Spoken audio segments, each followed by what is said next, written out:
नमस्कार साथियों, स्वागत है आप सभी का बातें बाजार की पर। मैं हूं अंकित अवस्थी। साथियों, अक्सर जब चुनाव होते हैं तो जनरल इलेक्शंस की वजह से यह तय होता है कि देश किस तरफ जाएगा, देश की नीतियां क्या होंगी, जो पार्टी विजय होकर आएगी वो देश की कौन सी पॉलिसीज को बढ़ावा देगी या जो चल रही पॉलिसीज हैं उस पर कंट्रोल करेगी। ऐसे में जनरल इलेक्शन मतलब आम चुनाव जो 5 साल के अंदर होते हैं, सामान्यतया उनकी वजह से चेंजेस मार्केट में देखे जाते रहे हैं। लेकिन जब स्टेट इलेक्शन हो और स्टेट के साथ साथ 5 ऐसी विधानसभाएं जो कि देश के विभिन्न कोनों में हैं और उनमें से भी पश्चिम बंगाल और तमिलनाडु का प्रमुख चुनाव हो, उसका असर बाजार पर दिखाई देने लगे तो फिर चर्चा होना लाजमी है। तो आज के सेशन में चर्चा इस बात की कि कौन सी कंपनी ऐसी है जिसका तमिलनाडु और पश्चिम बंगाल से कनेक्शन है, उन कंपनीज के स्टॉक्स क्यों गिरे और क्यों उठे। आइए आज के सेशन में चर्चा करते हैं। अल्टीमेटली शेयर बाजार किन के जीतने पर खुश है और किन के हारने पर दुखी। इसको सेंसेक्स की भाषा में कहें तो सेंसेक्स में लगभग 350 अंक की गिरावट देखी गई, बढ़त देखी गई। वहीं निफ्टी में 125 अंक की बढ़त देखी गई जब इलेक्शन रिजल्ट्स कुछ इस प्रकार के रहे। क्या रिजल्ट्स थे? रिजल्ट्स इस तरह से थे कि वेस्ट बंगाल में बीजेपी की सरकार, तमिलनाडु में टीवी की सबसे बड़ी पार्टी यानी कि डीएमके, जिसको जीतने की सबसे बड़ी संभावनाएं देखी जा रही थी, उसको सेकंड पायदान पर स्थान मिल रहा है। पांडिचेरी के अंदर एनडीए गठबंधन, केरला के अंदर कांग्रेस प्लस गठबंधन और आसाम में बीजेपी की वापसी। 3 बड़े राज्यों के अंदर मेजर जो चेंजेस देखे गए हैं उनमें तमिलनाडु में हुआ जो चेंज है वो अनएक्सपेक्टेड है। इसके चलते डीएमके से जुड़ी जो पार्टीज हैं उनका रिजल्ट्स पर असर। वहीं वेस्ट बंगाल में जहां एग्जिट पोल मेजरली कह रहे थे कि बीजेपी आएगी, लेकिन वो बहुत ही जबरदस्त बहुमत के साथ, जब तक के आंकड़े मैं आपके साथ साझा कर रहा हूं, 200 से अधिक सीटों के साथ ये विजय की तरफ बढ़ रहे हैं, 294 सीटों में से। तो ऐसे में ये बड़ा नंबर निकलकर आ रहा है। फिलहाल के लिए जब आंकड़े निकलकर बाजार के अंदर आए, शुरुआती जब रुझान आ रहे थे तब सेंसेक्स 1000 अंक के साथ खुलता दिखाई दिया था, बढ़त के साथ। लेकिन उसके बाद में सेंसेक्स 355 अंक चढ़कर बंद हुआ और निफ्टी 121 अंक चढ़कर के बंद हुआ। ये कुछ अंक हैं बॉम्बे स्टॉक एक्सचेंज सेंसेक्स के और ये रहे निफ्टी के, और ये आंकड़े आपके सामने दिखाए जा रहे हैं। इनमें से जो अधिकांश कंपनी है, major company national stock exchange की, वो अधिकांश ग्रीन साइड पर रही। वहीं बॉम्बे स्टॉक एक्सचेंज का भी लगभग सेम सा ही हाल था, जहां पर 30 में से 20 शेयर तेजी के साथ चल रहे थे। अडानी पोर्ट 5.49% के साथ तेजी से रहा। Hindustan Unilever, Reliance, eternal Larsen turbo, Maruti, Bajaj Finserv, Bajaj finance, UltraTech cement, HDFC, इनमें भी 1% से ऊपर की बढ़त रही। वहीं भारतीय एयरटेल, कोटक महिंद्रा, टीसीएस, इनके अंदर गिरावट देखी गई। जब जनरल इलेक्शंस हुए हैं तब कुछ इस प्रकार के ट्रेंड देखे गए हैं। 2009 को छोड़ दिया जाए तो अधिकांश इलेक्शंस में पॉजिटिव साइड देखा जाता है चेंजेस को, या नेगेटिव साइड देखा जाता है। विधानसभा के चुनाव इतने असर नहीं डालते, लेकिन इन 5 चुनावों को जब भारत के इन कोनों पर होता देखा गया तो एक कॉमन पॉइंट नोटिस हुआ। पहला पॉइंट, इन दोनों ही जगह पर 2 बड़े पोर्ट स्थित हैं। पहला तमिलनाडु के अंदर मद्रास, चेन्नई, और दूसरी तरफ वेस्ट बंगाल के अंदर कोलकाता। एक टाइम पर भारत के 4 बड़े मेट्रो, जिनमें मुंबई और दिल्ली, इनमें से केवल मुंबई ही एक ऐसी जगह है जहां पर पोर्ट है। बाकी मतलब दिल्ली में पोर्ट नहीं है, मुंबई में पोर्ट है, मद्रास और कोलकाता, इन दोनों जगह जहां पोर्ट है वहां सत्ता बदल गई है। यहां पर जो सत्ता आई है वो टीवीके की आ रही है, यहां पर सत्ता बीजेपी की आ रही है।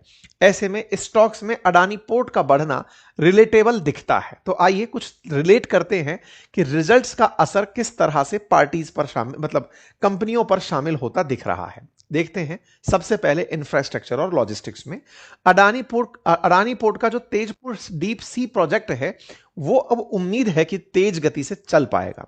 निर्माण में अगर बात की जाए तो अल्ट्राटेक सीमेंट का और श्री सीमेंट का कई नीतिगत निर्णयों में अब लाभ होता दिख रहा है। पावर सेक्टर में भी सीईएससी लिमिटेड और केईसी इंटरनेशनल के बुनियादी आधुनिकीकरण का फायदा होगा, और रेलवे में भी जो टीटागढ़ रेलवे सिस्टम है और टैक्समोर जो है उसको केंद्रीय सहायता से अब फायदा होने की उम्मीद बनी है। यह बात कैसे पता चली? असल मायने में अभी 5 दिन पहले ही अमित मालवीय, जो बीजेपी के मीडिया प्रभारी हैं, सोशल मीडिया प्रभारी, उन्होंने अपनी जानकारी जो सोशल मीडिया पर ट्वीट में साझा की थी उसमें यह बताया था कि किस तरह से बंगाल की नीतियों के चलते कंपनियों को नुकसान हुआ। हजारों की संख्या में 2011 से लेकर के अब तक बड़ी मात्रा में कंपनियां ऐसी हैं 25 तक जो छोड़ करके बंगाल दूसरे शहरों में चली गई या बंद हो गई। एमएसएमई का बहुत ज्यादा दोहन हुआ, नुकसान हुआ, यानी कि तरह तरह के नुकसान जो है हुए। तो वो एक पूरी पूरी फहरिस्त थी कि किस तरह से ममता बनर्जी की पॉलिसीज ने पश्चिम बंगाल में इंडस्ट्रियलाइजेशन को रोका। ऐसे में जब वो सत्ता हटेगी तो इसका असर कैसे प्रोडक्ट्स पर दिखेगा, चाहे आईटीसी हो, इमामी हो, विशाल मेगामार्ट हो, गोयनका हो, जो कि पश्चिम बंगाल से रिलेट करते हैं, जिनके मुख्यालय वहां पर हैं, जिनकी नीतियों में बंगाल की नीतियों का असर पड़ता है, इसलिए स्टॉक में इनके अंदर देखने को तेजी मिली। जैसे आईटीसी से ब्रिटानिया की अगर हम बात करें तो इन सभी के स्टॉक्स के अंदर वृद्धि देखी गई, और कुछ स्टॉक्स में जो शायद सपोर्ट सिस्टम से चलते होंगे, अब डायरेक्ट कहना तो गलत होगा, उनके स्टॉक्स में गिरावट देखी गई। जैसे विशाल मेगा मार्ट, जिसका ऑपरेशनल सबसे पहले काम कोलकाता से शुरू हुआ था, उसके स्टॉक्स में वृद्धि देखी गई। ब्रिटानिया, जिसका काम कोलकाता से, मतलब हेड ऑफिस अभी भी इसका कोलकाता में है, इसके स्टॉक्स में वृद्धि देखी गई। टीटागढ़ रेल, इसका भी काम चूंकि कोलकाता में होता है तो इसका भी स्टॉक्स में वृद्धि देखी गई।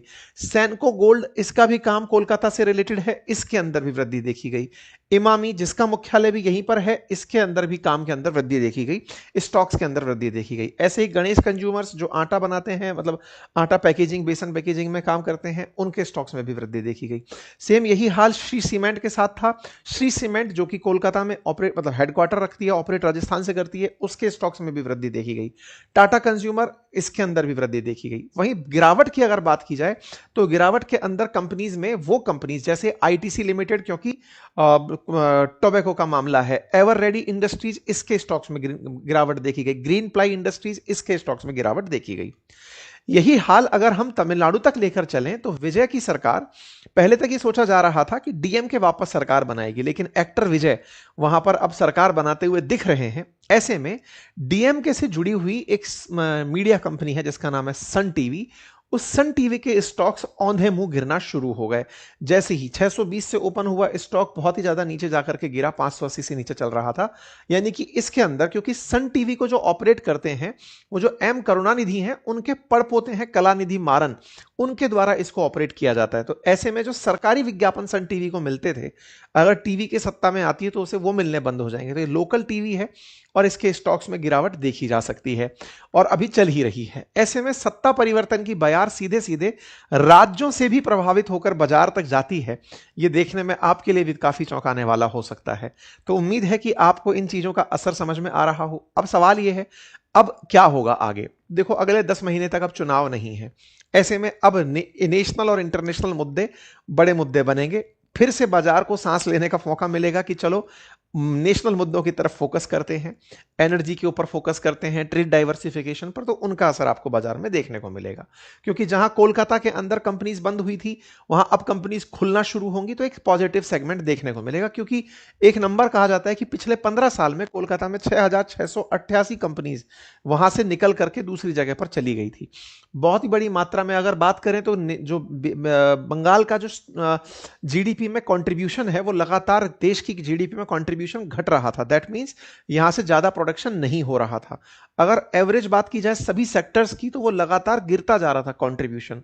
अनएम्प्लॉयमेंट रेट फिर भी कंट्रोल में था, लेकिन इन सभी का चलते प्रभाव जब बाजार पर दिखा, तो इसी के चलते अब बाजार ने सत्ता परिवर्तन को सकारात्मक रूप से लेते हुए दिखाया है।